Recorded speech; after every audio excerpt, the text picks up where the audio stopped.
Welcome back, my friends, to your recaps. Late in the evening, Abigail is practicing ballet in an empty theatre. Meanwhile, a group of criminals is getting ready to strike. The hacker shuts down all the security cameras in Abigail's house, and the sniper climbs on the roof. When Abigail leaves the theatre, her driver gets her on the car, unaware the criminals have put a tracker under it. As soon as the car gets moving, so do the kidnappers. The hacker opens the house's doors, and 3 of the criminals sneak into Abigail's bedroom to hide behind the furniture. The woman realizes they'll be kidnapping a child and protests, since she usually doesn't mess with kids, but the others tell her to deal with it. Soon, Abigail arrives home and gets on the bed, so the criminals use the chance to attack. A guy tries holding her down, but Abigail stabs his hand with a pencil. The other man takes over and covers her mouth as he captures her while the first guy tries to punch her, but the woman stops him from hurting a kid. Then she injects Abigail with a sedative to put her to sleep. The other half of the team is waiting outside and warns those in the house that there's a car incoming. While the sniper keeps the incoming car under his watch, the trio hurries to put Abigail in a bag and sneaks out through a window. As they cross the garden and reunite with the sniper, the alarms activate and they have to run. Fortunately, the last 2 criminals pick them up just in time and they escape without issues. During the ride, they check Abigail's pulse to make sure she's fine and blindfold her. When they're about to reach a traffic, the hacker tells the driver to take a different road, but the driver makes a sudden turn and hides the van behind a big truck. Eventually, they make it to their destination, which is an old abandoned mansion outside the city. There they meet with Lambert, the guy that hired them. After they handcuff Abigail to a bed, Lambert reminds the group of the rules. They mustn't share any names or backstories, and they should avoid getting naughty among themselves. It's a 24-hour job, so they must babysit Abigail until her rich dad sends the $50 million. Lambert doesn't tell them who the dad is, but he does collect everyone's phones to avoid getting tracked. Before leaving, Lambert gives each team member a code name inspired by the Rat Pack. Afterward, the team begins enjoying all the drinks in the house. Joey refuses to share her candy with Dean, who pretends to be smart and tries to guess everyone's backstory, but he fails. When Joey mocks him, the others bet some money to see if she can do better, and by reading their body language, clothes, and personalities, she guesses all correctly. Frank used to be a detective. Peter is a dim-witted mob enforcer. The hacker Sammy comes from money and is doing this for fun. Rickles is a former Marine sniper, and Dean is a sociopath driver. In return, Frank concludes Joey is a recovering addict. Then Joey checks on Abigail, who complains the blindfold is too tight. Joey covers her face and takes the blindfold off. She also notices that the handcuffs are hurting her, so she recuffs her hands in front. Since Abigail is crying, Joey explains they won't hurt her and they only want the money, so Abigail makes her do a pinky promise. Joey shares she has a son, and in return, Abigail tells her that they made a mistake because her father doesn't care about her. When Joey's about to leave, Abigail says she's sorry for what's going to happen to her. Worried, Joey rejoins the group and tells Frank that Abigail's father may be a violent man. Frank dismisses it as Abigail trying to make Joey feel bad, but once everyone is distracted, he goes to check on the child. He's shocked to see her without the blindfold and immediately covers his face while pointing his gun at her until she swears she didn't see him. Then Frank presses her until she says her dad is Christophe Lazar. Freaking out, Frank runs back to the group and announces that he's leaving. The others demand an explanation, and Frank explains that the girl is Christophe Lazar's daughter, a very dangerous and powerful crime boss. Joey and Rickles also recognize the name and share Frank's worry. An argument ensues on how to proceed, and in the end, they decide to stay to get the money, which they can later use to escape and start a new life far from there. They agree to keep an eye on the perimeter and keep all doors closed. Later, Joey is looking around the house, following a noise that is just an open window. While opening it fully to stop the noise, she sees an old statue of a father and his child. Then she bumps into Rickles, who tries to flirt with her and fails. He also tells her that he doesn't trust the others, and they agree to watch each other's backs. Meanwhile, Sammy finds a room with TV and is suddenly startled by a presence behind her, but it's just Dean playing a prank. He has the nerve to try flirting with Sammy, who furiously kicks him out. Then Dean finds a sleeping Peter and draws a man's member on his face. He keeps wandering around the house and enters a dark corridor with tons of old pictures, including one with a girl that looks a lot like Abigail. Next, he goes to the basement kitchen, where a door opens by itself. Confused, he enters the room and gets startled by a rat. As he tries to leave, suddenly an unseen presence grabs him by the legs and pulls him back. Sammy hears his screaming and goes to the basement, where she finds Dean sitting at the table. When she tries to approach him, his head falls and Sammy screams before puking. Soon the others make it to the basement too, and they agree Sammy doesn't have the strength to do that. In fact, it reminds them of the stories about Lazar's hitman called Valdez. Several years ago, 3 top members of Lazar's gang were captured by the FBI.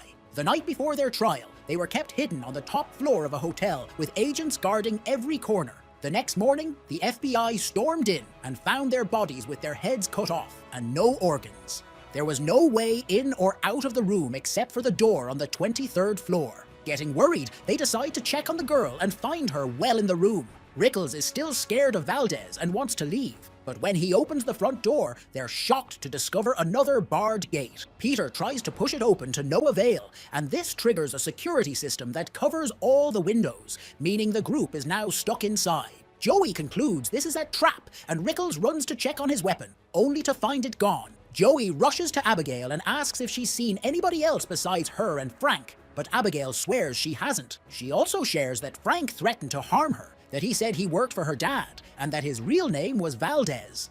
Afterward, Joey meets with Rickles, and they both share what they know, concluding it doesn't make sense. They agree to look for a way out, but as Joey tries to leave the room, she hears a noise. Rickles is standing rather awkwardly, so she goes to check on him and is horrified to discover that he's been severely injured. His dead body falls in her arms, and she puts him down before rushing downstairs. A furious Joey aims her gun at Frank, accusing him of being Valdez and killing Rickles.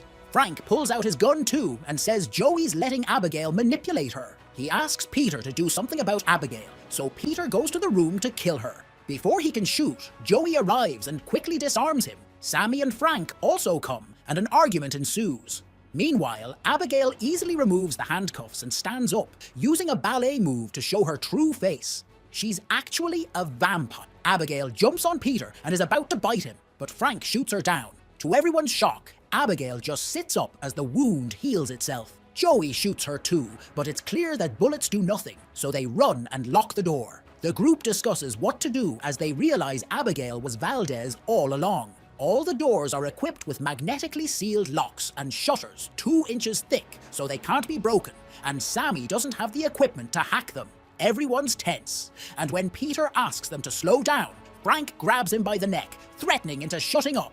In the end, Frank and Joey grab pool sticks to make steaks, while Sammy looks for garlic in the kitchen. Joey doesn't help because she thinks killing Abigail would only make her dad mad at them. Once they're ready, the trio rushes into Abigail's room only to find it empty. Suddenly they hear music, so they go into another room where they find Abigail dancing with Dean's body. At first, she pretends to be a sweet girl, but when Sammy attacks, Abigail jumps on her and sniffs the garlic, which does nothing. Frank is pushed off when he tries to help, but Peter manages to pick her up. However, Abigail easily throws him to the ground and takes the cross from his necklace, hitting his chest with it to make him bleed, and confirming crosses don't affect her either. Next, Frank tries to stab her from behind. However, Abigail quickly disarms him and stabs his leg instead. Giving up, the trio goes back downstairs, where Joey helps them with their wounds. She reminds them that the injection did work when they kidnapped Abigail, and they still have a spare injection. They agree to split up, and whoever finds the girl first must inform Joey through their earpieces so she can surprise her with the syringe. The group starts searching the house, and Sammy takes a dirty corridor, where she's startled by a bunch of bats. This causes her to fall in a pool, and she screams when she realizes it's filled with rotting bodies. Even worse, she has to crawl on them to get out. Meanwhile, Abigail surprises Peter, who runs away in fear and locks the door behind him. However, Abigail breaks the door and keeps on chasing him as she runs with ballet moves. Peter's running as fast as he can when suddenly Frank opens a door and hits him, causing him to fall off the rail. Then Abigail chases after Frank, pushing him down the stairs before sitting on him. Joey uses the chance to try to inject her, but Abigail hits her hand to send the syringe flying through a locked gate. Sammy grabs Abigail and pulls her away, so the child retaliates by biting her arm. Next, Abigail grabs Frank by the leg and starts flying, only for Peter to suddenly tackle her and make her drop Frank. Peter holds Abigail down while Joey manages to retrieve the syringe, quickly injecting the sedative into Abigail. The child makes some serious threats and calls Joey awful things before passing out. Sammy freaks out and wonders if she'll transform because of the bite. Moments later, Abigail wakes up locked in an elevator. Joey says that if she reveals how to get out of there, they'll let her go. Instead, Abigail confesses that she planned everything and that Lambert works for her. She even knows all their real names and backstories. Sammy started her career by taking money from her rich parents' bank account and eventually went after a particular big fish. Peter served as muscle for a crime family and stole from his crew. Frank infiltrated a particular crime family while working as a detective and ended up enjoying the illegal life. Joey is a former army medic who was fired for becoming addicted to medicine, and she left her son with his bad father to become an underground doctor for some very shady people. One day, she accidentally killed a gang member while trying to remove a bullet. It turns out everyone here wronged Lazar or his gang in some way, and Joey says Abigail killed her dad's enemies just to make him love her. Abigail didn't kill them as soon as they arrived because she likes playing with her food. She says that if they let her out, she'll let 2 of them live. Frank suggests killing her, so an angry Abigail changes the offer to only saving the one that gets her out. Peter quickly takes out his gun, and Joey does the same as she and Frank explain Abigail is lying. Since Peter tries to free her anyway, Joey shoots him. Then the group leaves except for Frank, who volunteers to keep guard. After everyone's gone, Frank says that he'll let her go if she tells him how to get out of the house. Abigail explains that he must pull Agatha Christie's book in the library to open a secret door. Frank thanks her but refuses to release her, so Abigail easily breaks the door to push him and dances toward him. At that moment, Joey arrives and breaks wooden planks off a window, allowing the sunlight in. The light instantly burns off Abigail's hand, and she runs to hide in the shadows so she can regrow it while Joey and Frank run away. The entire group makes it to the library and stays under the sunlight, entering through the high window Joey opened early. Nothing happens to Sammy, so she's relieved thinking she won't turn. Frank pulls the book Abigail mentioned, but nothing happens because she lied too. While he throws a tantrum, Joey tries to break down the wall to no avail. She's run out of candy, so she's getting very anxious. Joey explains to Sammy that she left her son to get clean, and the plan was using this job's money to go back to him and start over as a reset. Hearing this word gives Sammy an idea. If they can find the power source, she can short the locks. The team splits in 2 and searches the house. Suddenly, Abigail plays music again and takes control of Sammy thanks to the bite. She quickly transforms into a vampire and attacks Peter, biting his neck. Abigail talks to him through Sammy while she continues to feed and kills him. Then Abigail has fun making Sammy dance like she does. Eventually, Joey and Frank arrive, so Sammy keeps her face hidden. However, the others are suspicious. Thus, Sammy shows them her transformation, and the duo immediately runs away. Sammy chases after them, and they make it to the library, where Abigail uses Sammy's voice to explain she hates that room because that's where her father turned her. Joey grabs a tray and reflects the sunlight on it, causing Sammy's body to explode. At that moment, a secret door opens, and although Joey and Frank think it's a trap, they decide to go through it anyway. After going through a corridor, they find the mansion's control and Lambert, who is a vampire too. Lambert grabs Joey by the neck while he explains everything.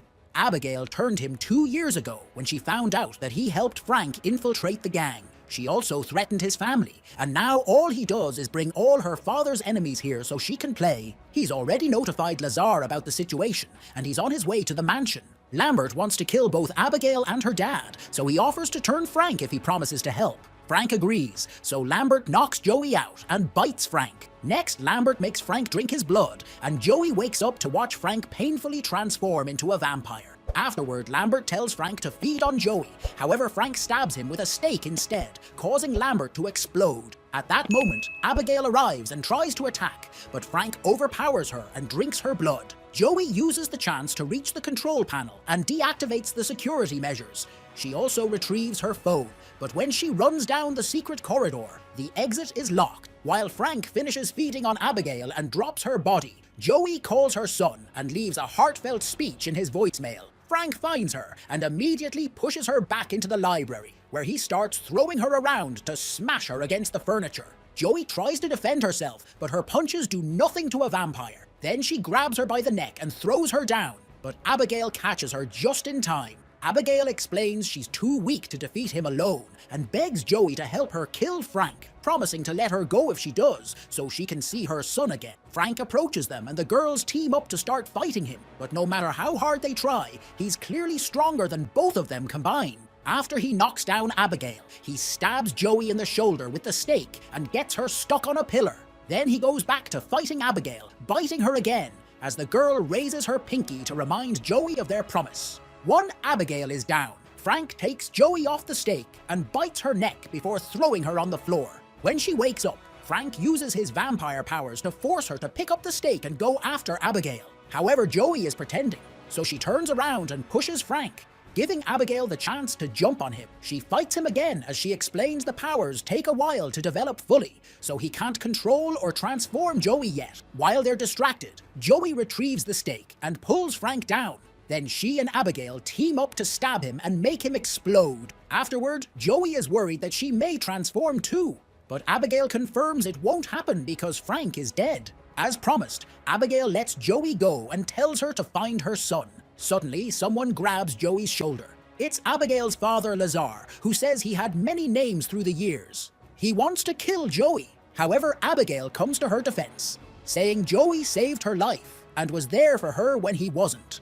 Lazar kisses Joey's hand as thanks and lets her go. Joey rushes back to the van and discovers she still has a lollipop left, so she eats it while driving away. Please, if you like my content, support me with a like and subscribe to the channel. Have a nice day, friend.